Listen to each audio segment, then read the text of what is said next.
Salut, c'est Trado, content de vous retrouver pour cette dernière analyse de la semaine. En ce vendredi, les motivations des intervenants ont manqué. Il est vrai qu'à quelques heures du G20 où on attend avec fébrilité le résultat de la confrontation, pardon, de la rencontre entre le président américain et son homologue chinois, on a évité de prendre des risques.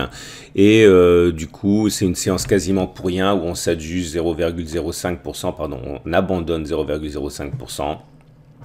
On est toujours en train d'espérer que le rebond sur la zone de support clairement identifiée par tous les analystes techniques se mue dans un premier temps sur un retour à 5150, 5170, que c'est la première difficulté majeure graphique.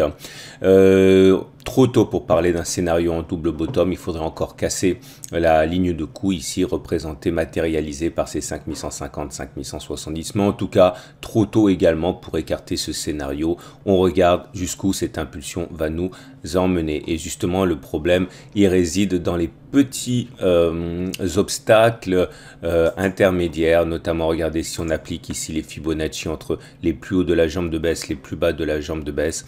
On voit que depuis que l'on a échoué sur les 50% de Fibonacci, eh bien, il y a plus de chances de tester le niveau inférieur que d'aller chercher le niveau supérieur. Il faudrait clôturer au-dessus de 5031 pour s'ouvrir la voie aux 5063. C'est le premier obstacle. Le deuxième obstacle, on l'a dit, c'est la fourchette de chiffres.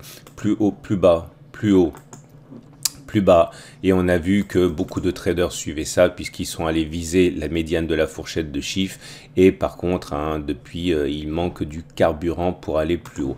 Je vous rappelle également que si on se prend à rêver d'une impulsion majeure, on prend une fourchette d'Andrews, plus haut, plus bas, plus haut, plus bas, et vous avez la possibilité de rêver à un contact avec cette médiane. Par contre, vous voyez, bon, je n'y crois pas trop, à moins de quelque chose de formidable qui se passe pendant le G20. Mais en tout cas, voilà, ceux qui veulent le trader le peuvent. Je vous rappelle que tout ça, c'est dans la formation intégrale. Ma formation qui comprend plus de 1000 pages de théorie et d'exercice et 600 minutes de vidéo. Regardez la physionomie particulière de la bougie du jour en tant que telle. Je vous rappelle que j'avais dit sur la séance de jeudi que malgré la progression, c'était pas une très belle bougie parce qu'on terminait dans le tiers baissier. Alors ça s'est matérialisé par la séance d'aujourd'hui, une séance molle. Celle d'aujourd'hui, enfin de vendredi, eh bien, elle n'est pas vraiment mieux, c'est une bougie avec un cours rouge, ce qui est rarement bien. Néanmoins, avec la longue mèche basse, on voit qu'il y a eu un refus des baissiers, un refus des haussiers d'abandonner. Il y a eu une chasse aux bonnes affaires sur les plus bas, c'est ça la mèche basse. Et en ce sens, cette bougie n'est pas aussi moche qu'elle pourrait paraître. C'est une bougie plutôt encourageante, j'ai envie de dire. On regarde les indicateurs et on fait l'analyse technique. Technique nous montre, vous voyez, la M20 a joué son rôle de résistance. C'est classique, on avait expliqué qu'une fois que l'on avait rebondi sur la Bollinger inférieure, on pouvait envisager une confrontation avec la M7. On a clôturé au-dessus de la M7, donc du coup je disais que statistiquement on devrait aller chercher la M20.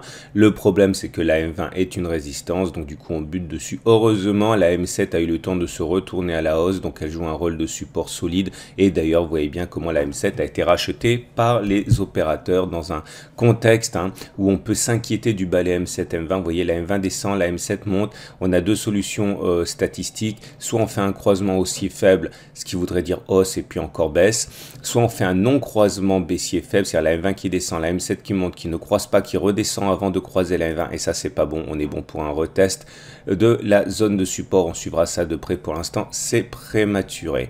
Regardez les indicateurs techniques. J'avais déjà expliqué ça, j'y reviens. Le problème c'est que le momentum est toujours négatif et que le RSI est toujours en dessous de 50. Par contre, on avait déjà dit également qu'il était encourageant de voir le MACD passer au-dessus de son signal, et le signal précurseur était donné par mes indicateurs avancés, CCI sortant de sa zone de survente et MACD 0 croisant son signal. C'est pour ça effectivement qu'on peut encore espérer. Voilà ce qu'on pouvait dire pour les analyses, l'analyse technique. On regarde maintenant rapidement l'Ichimoku, et l'Ichimoku, vous le savez, on en a beaucoup parlé. Le problème, c'est que la tendance est baissière, le nuage est descendant, on est en dessous. Vous savez également, parce qu'on en a beaucoup parlé, nous sommes dans une situation où la Kijun nous bloque. La Kijun n'est pas facile à passer, ça fait quand même 1, 2, 3, 4, 5, 6 échecs à passer la Kijun. C'est un petit peu le juge de paix de la prochaine impulsion, donc pour l'instant hein, c'est assez mitigé. Par contre, regardez, le rendez-vous fatidique approche. Vous voyez cette résistance ici oblique, vous voyez comme on a souffert pour la passer, on a réussi à passer, on a explosé à la hausse. Maintenant c'est au tour de la lagging span de valider cette cassure. Soit on passe au dessus et là à mon avis on aura un retour sur le nuage, soit on échoue et c'est pareil, hein, boum, retour zone de support. Voilà où on en est, voilà les raisons de l'attentisme. Il n'y a plus beaucoup à attendre normalement, c'est pour lundi ou pour mardi. Voilà, il ne me reste plus qu'à vous saluer, à vous souhaiter une très bonne journée. Je vous donne rendez-vous pour ceux qui me retrouveront à la conférence au coffre aujourd'hui même, samedi, et aux autres, je vous donne rendez-vous dimanche soir pour d'autres analyses.